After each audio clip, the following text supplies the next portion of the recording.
मत्ती की अंजील उसका 8वां बाब। जब वो उस पहाड़ से उतरा तो बहुत सी भीड़ उसके पीछे हो ली। और देखो, एक कोढ़ी ने पास आकर उसे सजदा किया और कहा, ए खुदावंद, अगर तू चाहे तो मुझे पाक साफ कर सकता है।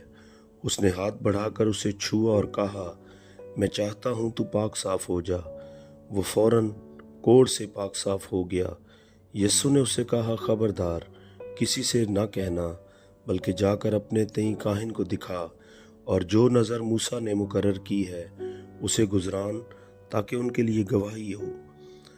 और जब वो कुफरनहूम में दाखिल हुआ तो एक सूबेदार उसके पास आया और उसकी मिन्नत करके कहा, ए खुदावंद, मेरा खादम फालिज का मारा घर में पड़ा है और निहायत तकलीफ में है। उसने उससे कहा, मैं आकर उसको शिफा दूंगा। सूबेदार ने जवाब में कहा, ए खुदावंद, मैं इस लायक नहीं कि तू मेरी छत के नीचे आए, बल्कि सिर्फ जुबान से कह दे तो मेरा खादम शिफा पा जाएगा। क्योंकि मैं भी दूसरे के इख्तियार में हूँ और सिपाही मेरे मातहत हैं। और जब एक से कहता हूँ कि जा तो वो जाता है, और दूसरे से कि आ तो वो आता है, और अपने नौकर से कि ये कर तो वो करता है। यीशु ने ये सुनकर ताज्जुब किया और पीछे आने वालों से कहा, मैं तुमसे सच कहता हूँ कि मैंने इसराइल में भी ऐसा ईमान नहीं पाया। और मैं तुमसे कहता हूँ कि बतेरे पूरब और पश्चिम से आकर इब्राहिम और इसहाक और याकूब के साथ आसमान की बादशाही की ज़ियाफत में शरीक होंगे, मगर बादशाही के बेटे बाहर अंधेरे में डाले जाएंगे, वहाँ रोना और दांत पीसना होगा।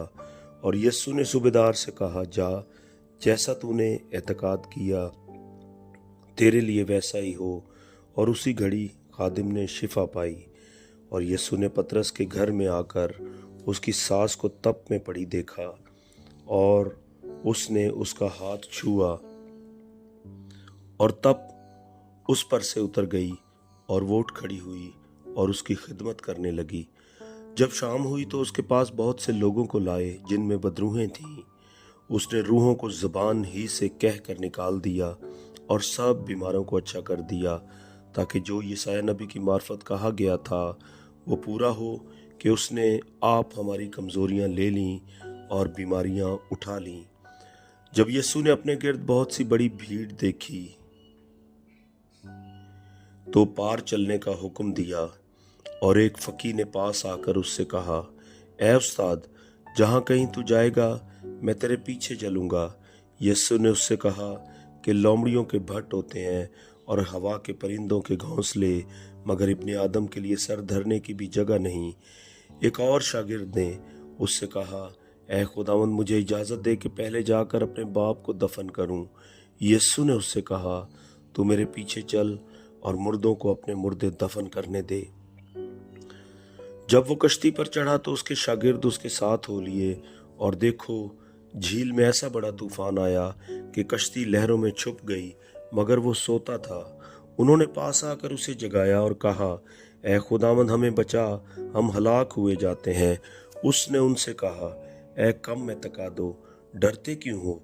तब उसने उठकर हवा और पानी को डांटा और बड़ा अमन हो गया। और लोग ताज्जुब करके कहने लगे, ये किस तरह का आदमी है कि हवा और पानी भी उसका हुक्म मानते हैं। जब वो उस पार गदरीनियों के मुल्क में पहुंचा तो दो आदमी जिनमें बदरूहें थीं कब्रों से निकलकर उससे मिले। वो ऐसे तुंद मिजाज थे कि कोई उस रास्ता से गुजर नहीं सकता था।